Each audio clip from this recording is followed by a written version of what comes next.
Hey everybody, how's it going? This is the Buttery Show. Oh, wait.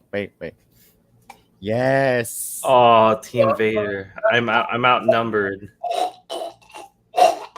Choke him harder. Harder, Daddy. Oh, what? No.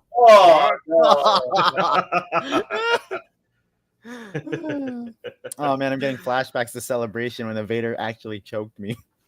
Oh. He actually force choked me. So we're going to be covering the third and fourth episodes of the Obi Wan series. So a couple weeks ago we covered episodes 1 and 2. We'll start with episode 3. So I forgot what the name of the planet is. Does anyone remember what planet that Obi and Leia are on? Mapuzo. Mapuzo, right? Yeah. And then they're going through, and then to try to find whatever help that Haja had given them previously, but they run into a few, how do you say it? Roadblocks in the way. Yeah, both are correct. Mm-hmm. From a certain point of view. Mm-hmm.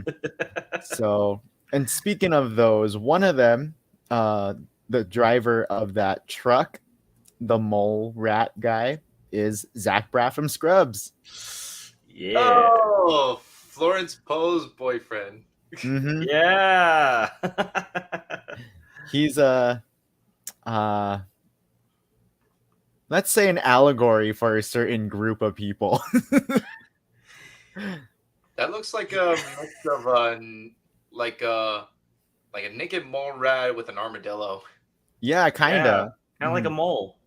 Yeah. Yeah. Like when he offers Obi-Wan and Leia to hop into his pickup hover truck, and then Obi-Wan saw the Imperial logo on there, I was just like, oh, this is real. This is too real. Yeah. The metaphor just hit right there. It's like, oh. Yep.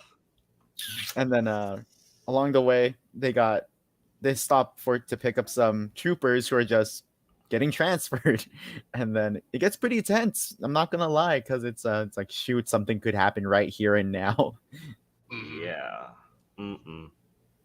Yeah, and then eventually they meet up with their contact.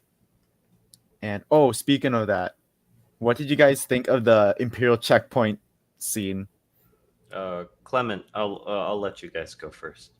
Okay, at the checkpoint, I felt so nervous because, like, not only the stormtroopers are like bad at aiming and shooting with their lasers, they're very good at like observing and listening, like in conversations. And for a second, I thought Obi-Wan gave away, like during his talk with Leia, but then he used his quick wits to cover it up, and I'm like, oh, because stormtroopers can be lack of things, but you cannot like underestimate like a stormtrooper if he is like attentive, very attentive. So like that guy, like that one trooper was like, wait a minute, I thought her name was, what was it, like Luma or something? Yeah. That at that scene, I thought something bad is gonna happen. There's gonna be a scene, but then Obi-Wan just used his quick wits to cover it. So, I was like feeling that. I was feeling that tension. And I noticed something just about stormtroopers in general in this series. It's that back in the original trilogy, they all kind of sounded the same. They're like, this is TK-427, but they kind of have different voices within each trooper now, in a way. Right. Like some of them have a higher pitched voice, some of them have a lower, gruffer, meaner voice, like the one that picked up Obi-Wan's mistake. Yeah, not only that, there was a female like stormtrooper voiced at the checkpoint. Yeah. When the spy like arrived. Tala, yeah. Tala was about to like save Obi-Wan. There was a female stormtrooper, so I was like, "Oh, that is good." Finally. Yeah, because I noticed that a lot of First Order troopers, just going off a tangent for the sequel trilogy, there were both male and female stormtroopers within the First Order. So Right. that was cool to see with even the Imperial ones as well. Yes. Yeah, that was one thing that actually carried on over from the EA Battlefront games, where Mhm. in the original trilogy we never really got to see if female conscripted stormtroopers were a part of it, part of the trooper regiment and the Legion and all that. So being able to see that, of course, was one really awesome, really accurate, and also inspirations from the Bad Batch also came into play probably in arranging or planning those different types of voices for the stormtroopers. Actually, really quickly regarding those stormtroopers, Sam Witwer actually made this reference when he and Matt Lanter went on Star Wars Celebrations Day 4, and he said that in every piece of a Star Wars show since The Force Awakens in 2015, they have made a reference to a line that was in the original trilogy where they were referring to the T-16 Skyhopper Mhm. in Kenobi, because it's in the past. Sam Witwer actually voiced one of the stormtroopers, and he mentions the T-14s are much better. You see it, you'll hear it when they get dropped off at their checkpoint, or Ah. before the one that they get stopped at. Mhm. Yeah, which was a nice nod. Yeah. Okay, were you guys surprised that at the checkpoint the stormtrooper guy got lasered in half? Ooh, yeah. I was impressed. I was like Yeah, when I saw him fall, I was like, oh, he's gonna hit the laser fence, but then they're not gonna show it. But then when they did show, I was like, oh. I actually felt bad for that trooper. Yeah, it's like, ooh, that's gonna hurt, or he's Like not he's even not gonna getting feel up it. from that. Nope. I feel bad for the trooper, but I do appreciate that they finally show some some dismemberments and some war violence in Star Yeah. Wars. Mhm. This is a we're in a war, and and growing up as Star Wars fans, we've seen oh, lightsaber just slash an armor, then they're down, or get blasted and then they're Mhm. down. But seeing a dismemberment, that means oh, totally, Like an totally, accidental one too. yeah. Oh, Like so pretty much, and then once the contact picks them up, they discover that they have gone to like a little bit of a hideout where even previous force sensitive individuals have passed through, Right. and they name The drop someone path. pretty important as well. Yep. Caleb Doom and Quinlan Voss. Mm-hmm. Oh, actually, sorry, it's Quinlan Voss that you're referring to, but in the writings, you could see if you look really close, one of them is actually Caleb Doom, aka Kanan Jarrus from Bad Rebels. Batch and Rebels. And yeah.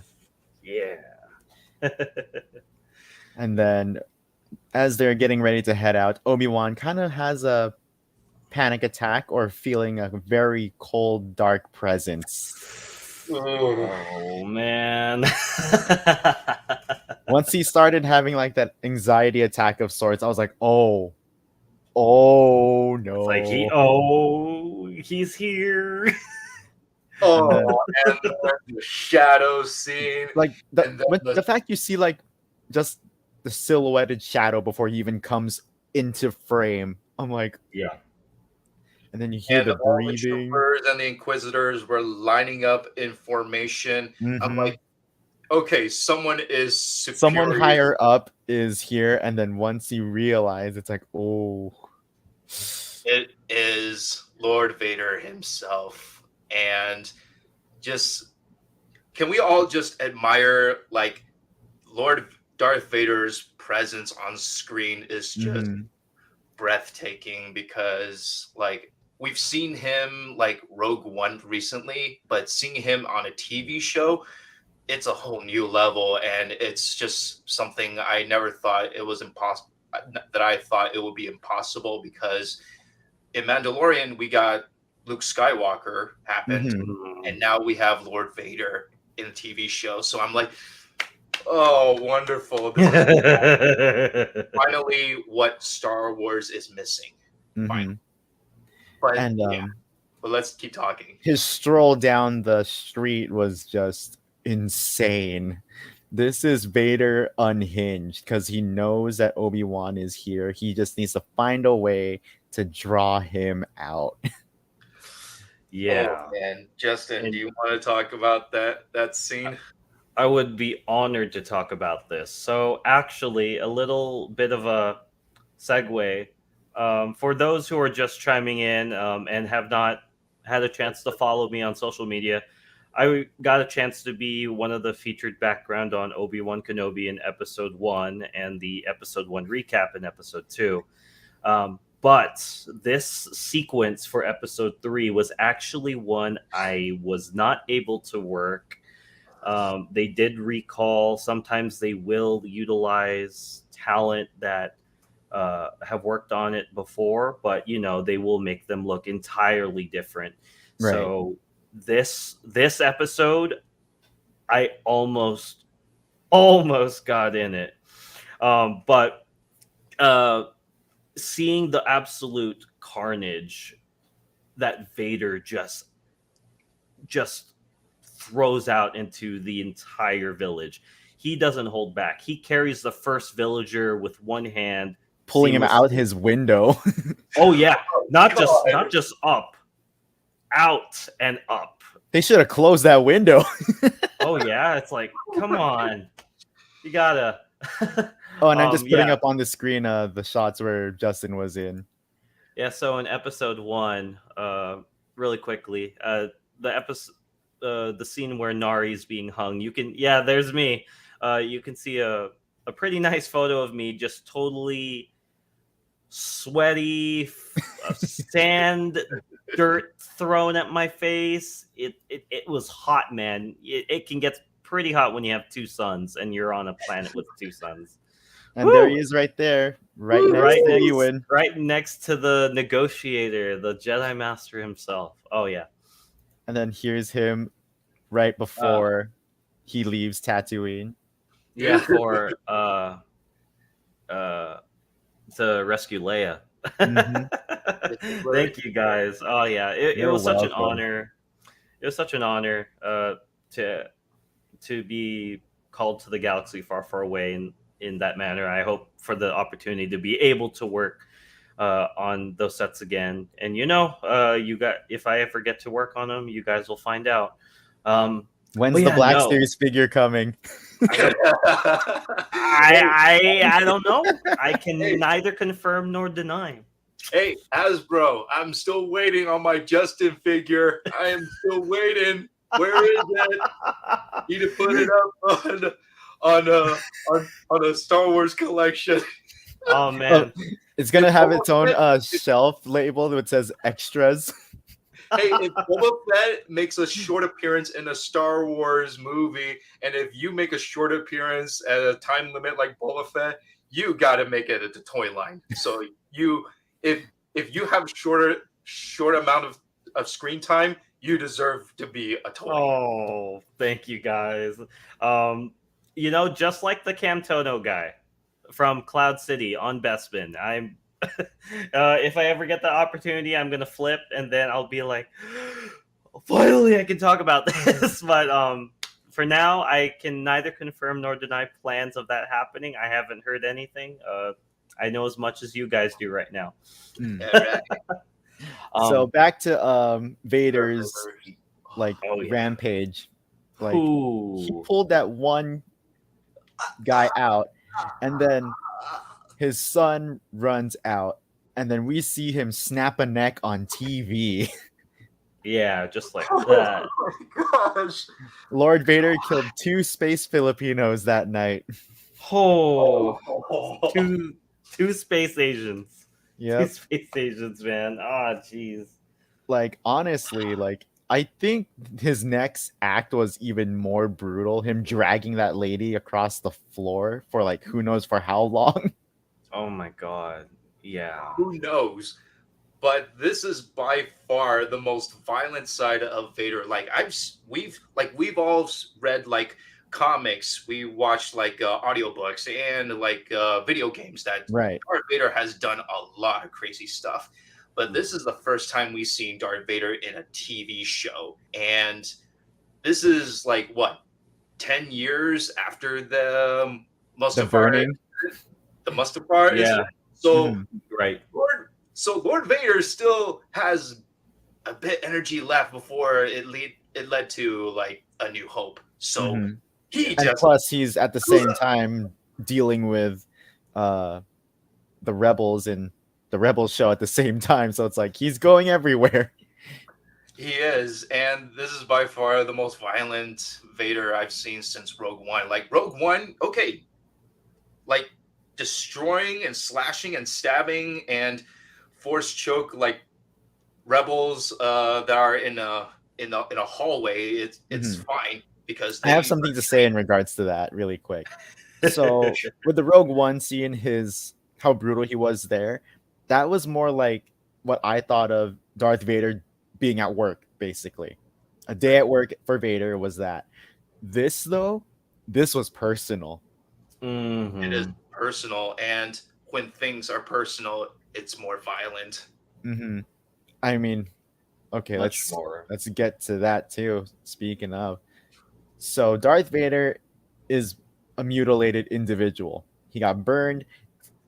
Lots of his body functions have been destroyed, and he has pretty much all artificial limbs. Right. Now he's doing that to Obi-Wan just to spite him. Yeah. Oh, the he literally toys with him in this episode. Appearing out of Uh, nowhere like Jason Voorhees. yeah, I love how this episode took on a horror tone because Mhm. you never thought that horror and Star Wars would naturally mesh. And me being a horror fan, I reveled in this. I was so Same. hyped. This is actually one of my favorite episodes so far. Um, before we even talk about episode 4, but yeah, no, like you said, guys, Vader just plays with Obi-Wan like he's his food, Hmm. from knocking over the crystals and then taking Obi-Wan, gripping him with the Force, and then shoving him into the dirt, igniting the mining crystals with Hmm. his saber, and it just totally makes a freaking wildfire. Yeah, And then he's like, "Now you will suffer, Obi-Wan." Just like he exactly. did, Yeah. burns and everything. And you could hear the agony, the torment, the pain from Obi-Wan, in which we have to give credit to Ewan for just displaying that so Hmm. perfectly. So great. Yeah. And then What happens when you hold a Padawan back, man? it's all Obi-Wan's fault. He's holding me He's, back. he's jealous. He is holding me back. Oh I'm like, god. hey, Lord Vader still holds the grudge even after 10 years, and he got burned alive, and his own master cut his legs off. So he's But still in those holding that grudge for 10 years though, that made him even stronger in the dark side. Yeah. All the Mm. negative energy, man. Like yeah. Just that scene just brought me like real fear. Like if I were in Obi-Wan's shoes, I'd be really I would be facing what true fear is. mhm. And Right. think because of the fact that Obi-Wan had pretty much cut himself off from the Force for a decade while Vader was actively using it in that span of time. Yeah. Oh. So it's just like what's a good analogy? Like doing a Um, sport or anything that requires physical exertion mhm. and you don't do it anymore and then you could think you can just jump back into it, you can't. Yeah. You have to warm up into it and then ease Hmm. into it Yeah. progressively. You can't just jump in Mhm. exactly how you said. Right. Yeah, And that saber fight too was great, despite it being really short. yeah, It's no, short, but it was worth it. This is what yeah. we were waiting for. Hmm. Hmm. So And there's probably another one, seeing as I think how it's things gonna are be in the turning final out. episode. It's the final episode, I think. It's gonna be intense. Hmm. Which makes me like, I wish there was more episodes. I really wish there were. We only I have 2 know. more episodes left, so Yeah, it's crazy. Where it, did the time go? Like, how many episodes did WandaVision get, episode wise? 9, 10, I I think. think, or Like 9 or 10? WandaVision, I think it had like let's see. WandaVision had a total of 9 episodes. Okay. 9 And I episodes. think none of the shows on Disney Plus since then for Marvel or Star Wars had that much. Mm. Did I think. Hawkeye? I think Mandalorian did a good job. Did Mando they? season 2, Book of Boba. Yeah, I think all of those actually had like around had at least 10 episodes. Okay. Yeah, I'm wrong and then. But I feel it, like for someone like Obi-Wan, it should be at least a little more than 6.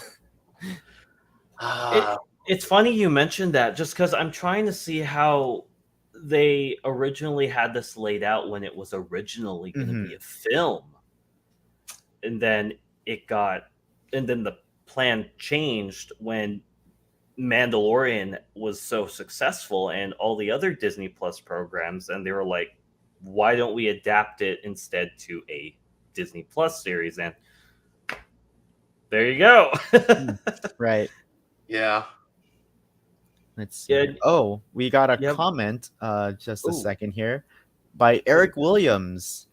Rumor Oh. has a second season is in the works. Yes, I've heard Oh, that sometime last week. Obi-Wan Yeah. is getting the second season? Potentially. It's speculation. Rumor. That's what I've been hearing too. I mean, we'll just have to wait and see how this season ends, actually. Oh man, if it's ending Yep. like a cliffhanger, then I'm waiting. I'm waiting second season. I don't care how many years I'm subscribed to Disney Plus. I'm waiting for that. Thanks for that Same. comment, I'm on Eric. board too. I'm on board. So, by the end of the confrontation with Vader, Mhm. so Tala distracts Vader by shooting another one of those canisters holding those that I'm gonna guess those crystals are like a fuel source, so otherwise it wouldn't have ignited like that. Probably, yeah. It's like some kind of like a Space derivative, coal. or it's just as, yeah. It's volatile like Mhm. rhydonium, but I guess it's more like raw, Hmm. 'cause it's like the coal. So she shoots the canister holding them. Another fire breaks out, and then troopers are terribly shooting at the droid while it's carrying Obi-Wan away. And like, it's right there. How are you missing it? The droid is right there. And then Oh my Vader's gosh. just staring at the fire. Probably his PTSD is kicking in. It's like, I'm not stepping through that. It's like, No, I am not stepping through fire and lava. Go. It's like, well, I'll just oh, have to man. wait and see. Yeah. Oh man. I mean, we have to give it up to Ned B. That loader droid. He may not have a voice, but His there's actions such a speak thing as louder. exactly nonverbal actions speak louder than words. You're absolutely right. I love that little Yeah. camera pan down to his hand when when those troopers are telling him, like, trying to interrogate him, but then his buddy's like, hey, it's just a loader, he doesn't understand. He's like, And oh, then- I understand. He has that hammer like right behind his back just in case. Dang, that droid is going gangster. He was yeah. gonna like bring the hammer down pretty hard. Thor So the droid confirmed. what how would we Throid? Throid. But Oh, so Tala and the droid carry Obi-Wan to their ship heading for Jabin. But sadly, Princess Leia doesn't make it. She gets abducted once again. Leia, why?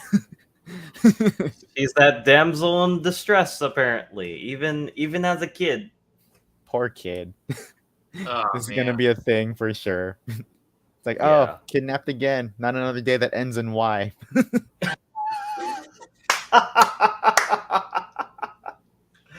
Oh, that's too good.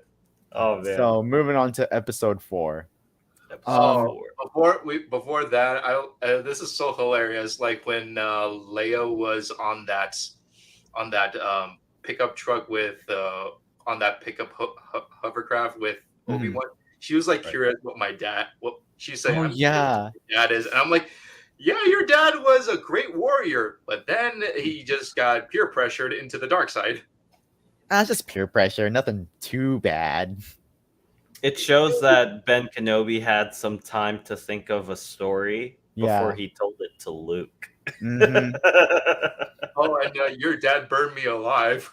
It's like, are you my father? Oh, I wish I was. It's like, I hell burned the you. frick I was like- no. I burned your Uncle Ben on fire, so you know he lied to me all these years and took you away from me. Oh Like, man. I did like his story though when he's telling Kid Leia like just the brief flashes of memory that he has left of his family. Mm. Yeah. Yeah, I was like, yeah, the Jedi kind of suck in that regard. Like, yeah, we'll just take these force sensitive kids. Yeah, just from their families. It's like, oh yeah, your child is showing potential in the force. Yeah, we'll just take them to our temple on Coruscant, indoctrinate them, and have them disregard their emotions. Yeah, it's a total. It's a type of mind wipe, brainwashing. Yeah, Oh, which is why I think being both light and dark is a good thing. Being too light is not. It kind of sucks, and being too dark is just morally wrong. You gotta have that in the middle. Mm-hmm. You gotta have a compromise. You heard it here, kids. All right. So read up on Revan, kids. Yeah, read up on Lord Revan, our real savior. He's the real chosen Space one. Keanu Reeves. Space Keanu Reeves. Oh my gosh. Oh, I do have to put a recommendation out there. Okay. I've seen a lot of Lord Revan cosplays. Oh.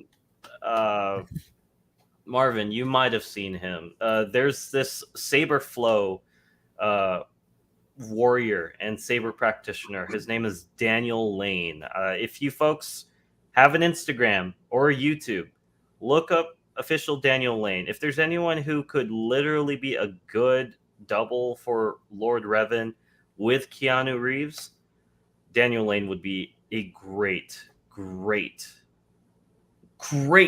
talent to be able to do that, because he's so well versed in the different saber disciplines and all that. And you see all these different TikTokers and YouTubers, and they're just wielding the saber just so seamlessly, and it just makes you want to have a lightsaber of your own and go out there and practice yourself. I mean, we have our own sabers from Galaxy's Edge or from all corners of the galaxy, and so I hope we get to talk about more about Lord Revan in the future. Hopefully. Yeah. So as we were going on the 4th episode of this series, I like it, but in complete honesty, I feel like it kind of gave a filler episode vibe. It was also the shortest episode I so far, noticed with that. 38 minutes. I noticed like, the other day. Why? Our popcorn wasn't enjoyable for a few moments there. Oh, When you Very realize true. that it's only been half hour and it's done already. I'm like, dang, that's like an episode for a cartoon, but I'm like, oh, fine, it's 38 minutes, then whatever. So we're getting this all grouchy about it. Obi-Wan wakes up on Jabin. he's having PTSD flashbacks while he's in the back to tank. And I love how they cut. Props to the editing department for this episode because you see Obi-Wan in the tank, and then it cuts to Vader, and then back and forth. Yeah. Yeah, it shows that duality, that history, that conflict between Obi-Wan and Vader. Mm-hmm. Oh, and not only that, like there's a scene where we get to see new faces of Star Wars, and my boy O'Shea Jackson Jr., Ice Cube's son, he's been in a couple of great blockbuster films like Straight Outta Compton. He was in Godzilla, the King of Monsters, and he's been in like other great projects, and now he's in Star Wars. I'm like, he is living the nerdy dream. Yeah, he truly is, and he is a huge Star Wars nut too. Mm-hmm. Yeah, congrats, O'Shea Jackson. You're finally in Star Wars, and then at that scene when they're trying to do what, like Obi-Wan is planning a rescue mission. Okay, come on. You just got burned. You're damaged. You're still having PTSD. Are you sure you really want to infiltrate the most guarded Imperial facility with maybe not just 2 but 3 Inquisitors there? Mm-hmm. Are you sure you want to do that? And that's Fortress Inquisitorius, so it's like that is the training ground for the Inquisitors as well. So who knows what other Inquisitors are in there? Right, and for anyone who's played through Fallen Order, everyone knows how heavily guarded it is. The security levels up here, it rivals that of Scarif. Mm-hmm. Okay, I admire Obi-Wan's courage, but I don't trust his guts. If he puts me through that mission, I'm like, sorry, I ain't risking my life and my Star Cruiser. Yeah, no, it's a tough call, Clement. I have to agree with you, man. So Reva is interrogating a child, and yeah, so she's pretty I don't know, Reva in this scene. It seems that the information that her tactics in interrogation are not that great. It's very raw. She doesn't really play around with it. Mm-hmm. She's not. She threatens with actual threat. She threatens lively. She doesn't have restraint, and Leia is able to toy with that too. Yeah, and compared to the other Inquisitors that we've seen interrogate people, like the Grand Inquisitor. Let's see who else. Well, she's not even in the series. Well, this particular series of Star Wars, but the Seventh Sister, she was good at interrogation. Yeah, she knew how to play with whoever her victims were. She knew how to extract information. Yeah, so that's something that Reva struggles with, in my honest opinion. Mm-hmm. But going back to Obi-Wan infiltrating as well as Tala, by the way, I love how she was walking. She was just walking straight to the gate where the Inquisitors go, and the guy's like, "What's your clearance?" And it's like, "Oh, I'm actually your superior, so don't give me this." Why are you questioning me, right? Yeah. I was like, ooh. And then she's like, "I am the lead security." And then she's like, and then she's like, "Okay, I gotta really go forward with this.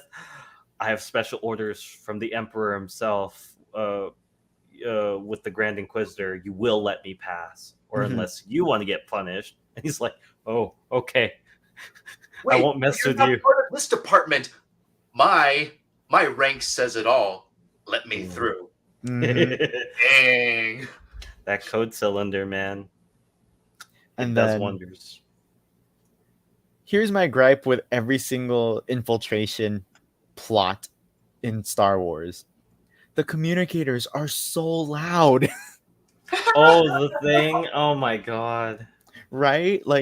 The fact that even a stormtrooper that's still somewhat far away, could pick it up. I'm like, that is true. And even when they show Tala in that terminal, that terminal, like you see the other Imperial like look across the way, like, what are I you was doing? so afraid of that. I was like, Yeah, I'm oh like- my god. It's such a small room, and if I were in that room, I can hear everything what Tala is saying on the communicator, and Yeah, I'm surprised like none of the Imperials like picked up what she was doing.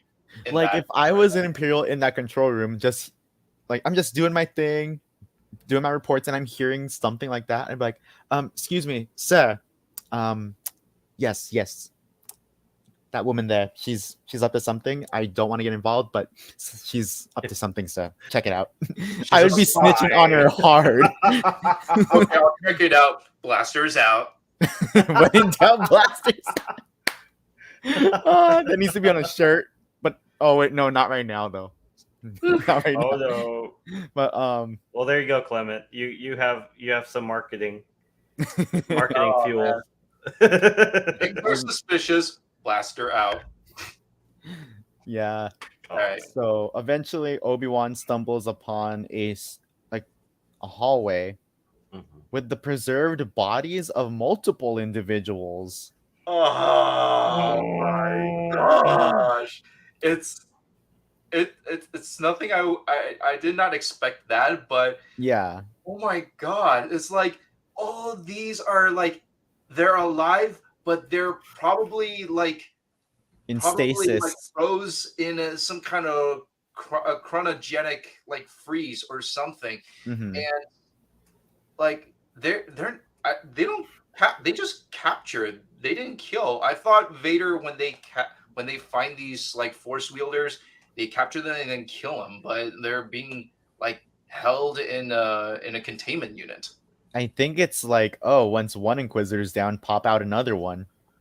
Like Oh. forcibly train them and then to make another one. oh my god. And I think they're all force sensitives. And the last shot Is It's a like- youngling. like is like there. And so you're saying that if the Inquisitors are like slowly being defeated, they're gonna release like a force wielder manipulated his or her mind to become an Inquisitor. Yeah. Yeah, they could Man.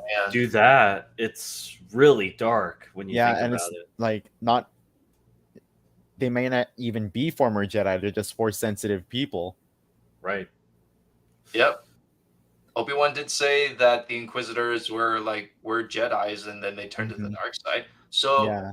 maybe those Force wielders or Jedi were like in those container units, and then once they're released, like the facility brainwashes them. Yeah. It pretty much just, it reminds me of how the First Order troopers are brainwashed. Yeah, and they're all they're done from birth, so they're easy to Mm-hmm. teach rather than someone who's a lot Older. older. Mhm. Which I'm getting the feeling that this also is a reference to Riva's character, because I think one of those younglings was actually Was from the her. opening scene. I think Yeah, one of them exactly. is her.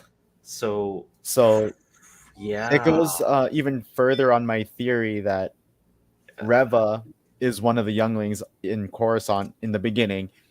She sees Anakin butchering the rest of the Order, and then, because it's the fact that it's Anakin, and he's like the poster boy of the Republic at the time, then by that extension, where's Obi-Wan to stop him?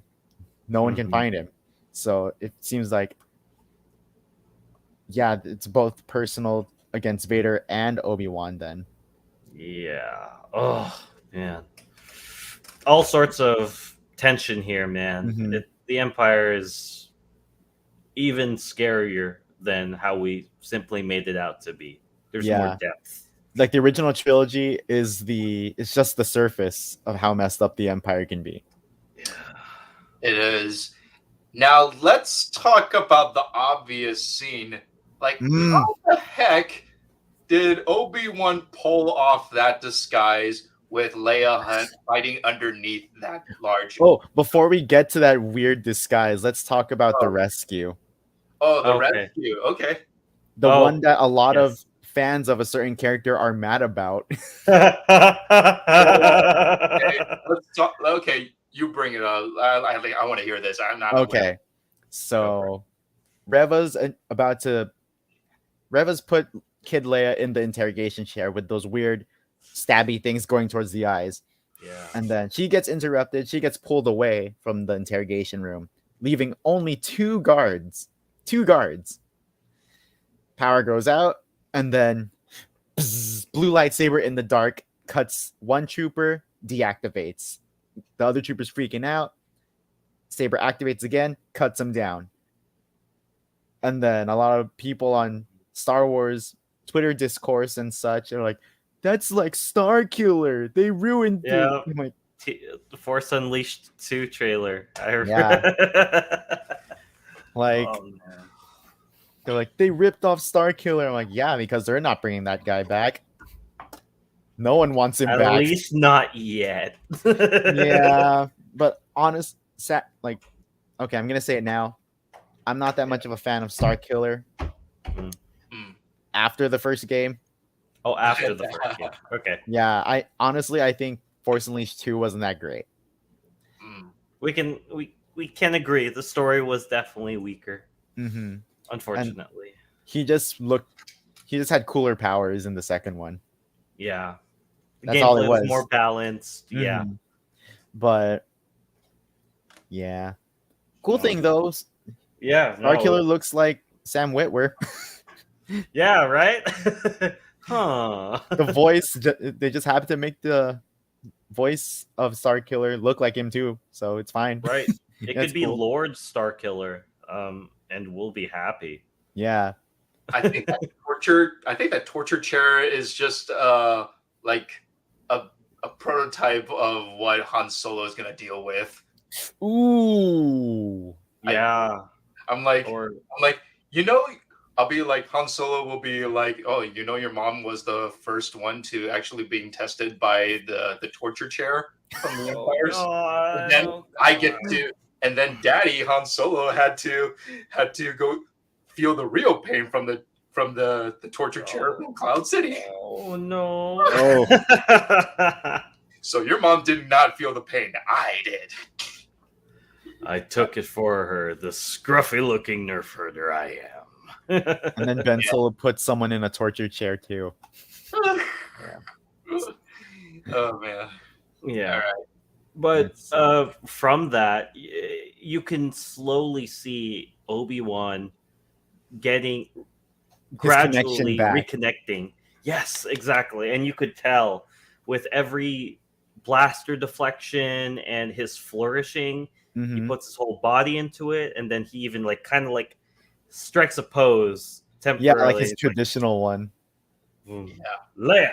And then he's like, okay, I had my pose. Time to go. It was almost as if he kind of forgot what his mission was. Like, oh, I look so cool. Oh shoot, that's right. Let's go. And he's like, so uncivilized. And then, but yeah, before they catch up with Tala, similar situation from Fallen Order happens. Yeah.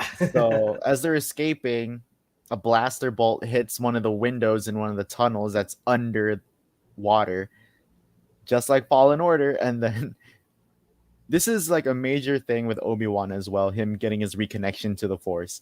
He's holding the water back and also deflecting blaster fire as well. So that was really cool to see. Yep. Obi-Wan his mojo back. And now back to, you know what, Clement? Let's have you take this one. The weird disguise as they leave. Okay, you're in the Inquisitor / Empire facility underwater, and since an episode ago or 2 episodes ago, Reva the Inquisitor put a bounty on Obi-Wan's face. Like everybody knows the face, and if the bounty is up. Shouldn't the Imperials know as well? And like, come on, that giant overcoat disguise With and the hat? hiding under that. It's like, are you sure? Like, are you sure nobody has seen this? Are you sure? There's like maybe 50 guards on that platform, and you don't find like a limping You don't find it unusual that Mhm. someone's sticking out like a sore thumb, right? Yeah. yeah. Also, at the same time, I think that was when the whole facility was on high alert, so everybody's scrambling. So it's like that would be something that I don't know. I've seen so many spy films. I'm just surprised, I'm surprised like how this can easily be pulled off. Like it's like watching Austin Power pulling a disguise and nobody knows. Oh God. Jeez. Oh my Yeah. god. Yeah. And Like I'm not a trained spy. I'm just your average guy, but I can tell like something is very different in my surroundings. And if I Right. were working at that department with the Inquisitors and the Imperial facility underwater, I can tell like, yeah, something's wrong with that guy. Put on high alert on that dude. Arrest him. Seize him. Take him in for interrogation. What is that? It's my leg. No, it's I Leia. have a deformity. So you have 2 extra legs. Yes. And Yes. then- so they get away. Yeah. Some of Tala's crew pick him up with the snow speeders. Yes, the T-47s. Yep. Oh man. But sadly, one of them gets shot down by Reva throwing something at the engine of it. Wade. No. Lucky throw. Wade. That was a lucky yeah. throw. Because, which was weird, is that she was just standing there before the fifth brother said, "Do something." Yeah. It's like Do you want to something. take action. Bro, did it. Oh man, but yeah, just like the sheer disappointment and fear in the fifth brother's face before he left the platform. Oh, And yeah. then we see Lord Vader storming through the hallway super quick. Oh, you know he's he's pissed angry. when he's walking faster, he is pissed. And then he doesn't just enter the war room yet. He's still in the hallway when he does the force push and choke on Reva. Ugh. You were warned what defeat would bring. I'm like, oh my god, is she Oh. gonna die now? Yeah. Like, No, like at that point, like Reva is already at this point, like very important in Obi-Wan series. So if someone's gonna die, I think one of the Inquisitors on the side will. But I think Reva will live to tell the tales in the next episode. I'm gonna guess, this is my speculation, that because the Grand Inquisitor, who may still be alive because he doesn't die until the end of Rebels season 1, right. he might make a comeback and then expose Reva that she's the one that stabbed him, and then they fight. She might die by the hands of the Grand Inquisitor or Vader. Either one. She might. Oh. That's a good point. That's a good theory that you bring up. Mm-hmm. It could play that way. Though I want to point out something really quick Okay. about the air speeders. So the fact that I know a lot of, I'm not going to touch on the negative connotation with the air speeders because of how Fortress Inquisitorius is a pretty important stronghold. No radars could pick up on it. There's no TIE Fighter Scout or anything. I'm not going to bring that up. Everyone knows about that. I'm not even going to question it. Mm-hmm. But I want to applaud for the approach, because there's a certain film that I'm very much looking forward to from Lucasfilm, directed by a wonderful Patty Jenkins, who in which Rogue Squadron unfortunately has been delayed and we don't know anything about the production. I remember loving the heck out of those video games for the N64, the GameCube, and unfortunately it didn't make its way to the Wii, but the Rogue Squadron series was awesome. You got to pilot all sorts of ships and coordinate different flight patterns, send your wingmen to either attack TIE fighters, form up on your wing, or, act independently while you accomplish the mission. Seeing that doing strike runs like that, or like even rescuing I have a feeling that the Rogue Squadron film and even Andor is going to have that similar feel, because it's there's a lot of those elements I felt in this episode, in which episode 4 was kind of like a sampler of what's to come, and they all did that in a 38-minute time frame, which I do have to admit, it does feel like we were nabbed of that time. But I'm still happy that that's how they approached it, because the Alliance, they're not as well supplied as the Empire. They're the underdogs in this war, in the Galactic Civil War, and so seeing that, it was a really nice treat. Yeah.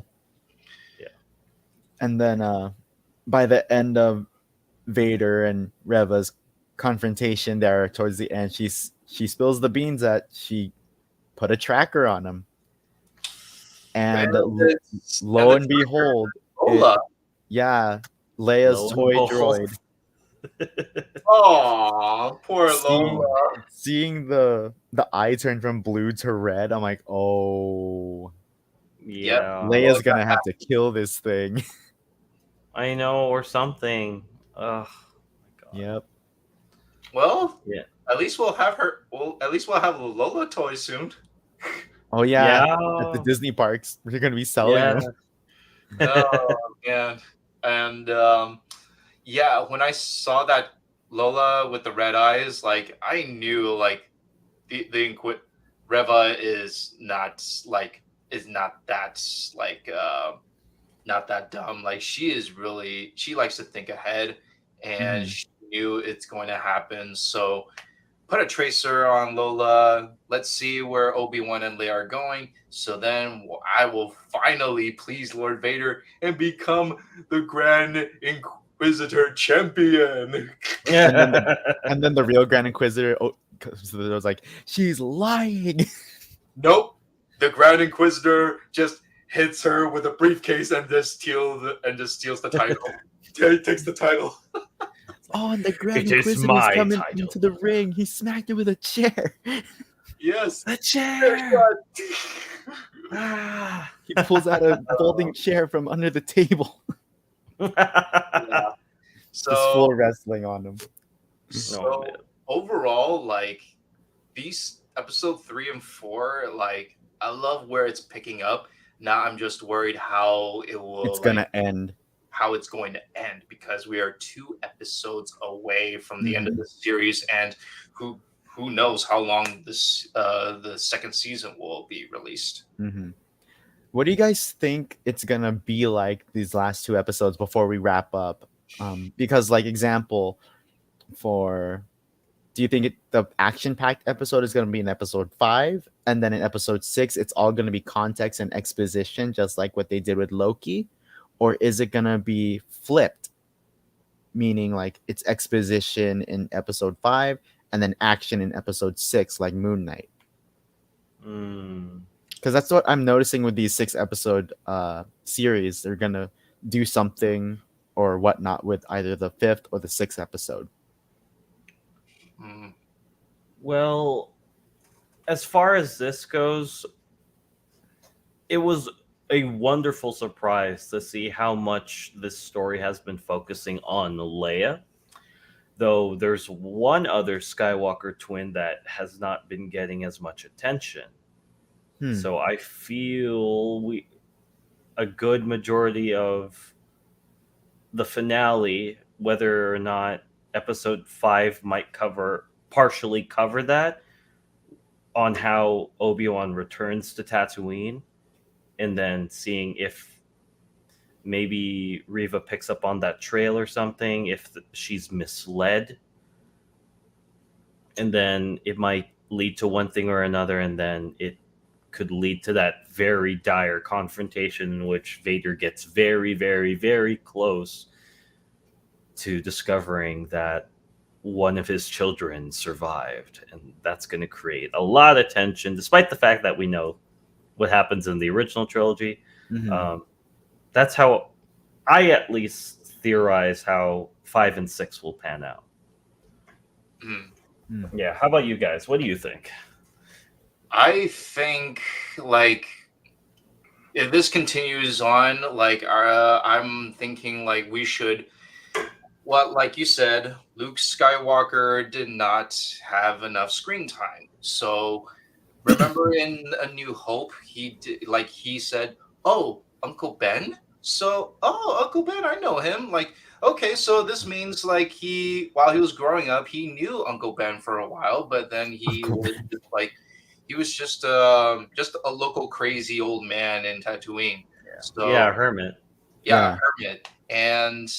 And if we see Obi-Wan in the second season where he is like still keeping an eye on him but makes like small visits to like Luke time to time, like, hey, I am just an old man, let's hang out. And I'm like, but when I hang out with you, Luke, I am just testing you to see your force abilities. I don't mean to hang out with you. I just want to Yeah. test you. I'll slowly go back home and then wait for the real trouble when the sand people just beat you to a pulp, knock you unconscious, and I save your butt.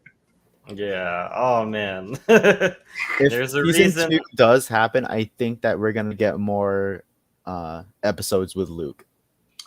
Mhm. Yeah, I think we Not need. because with just having 2 episodes left, I don't think there's gonna be not enough time to put in Luke Skywalker. Okay. The only thing that will be involving him would be Obi-Wan's return to Tatooine, and that's pretty much it.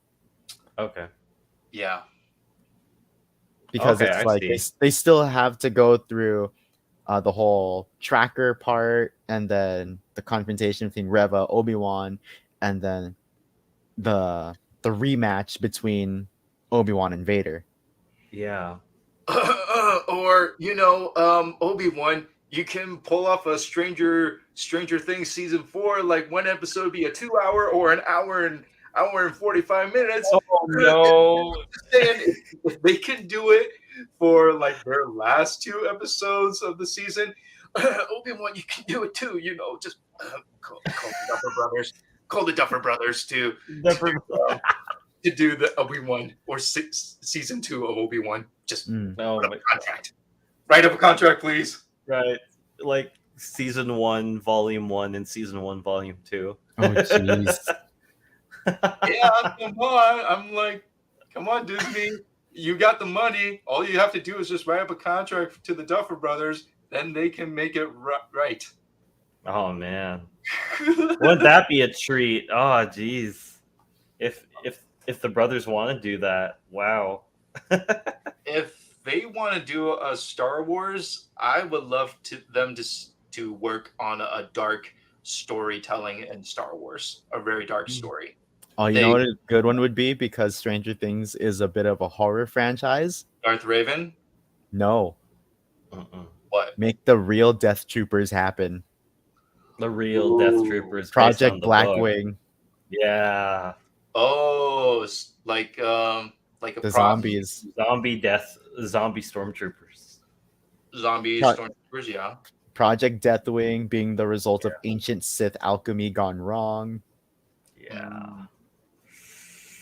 Yeah, it ain't all rainbows and Lothcats, man.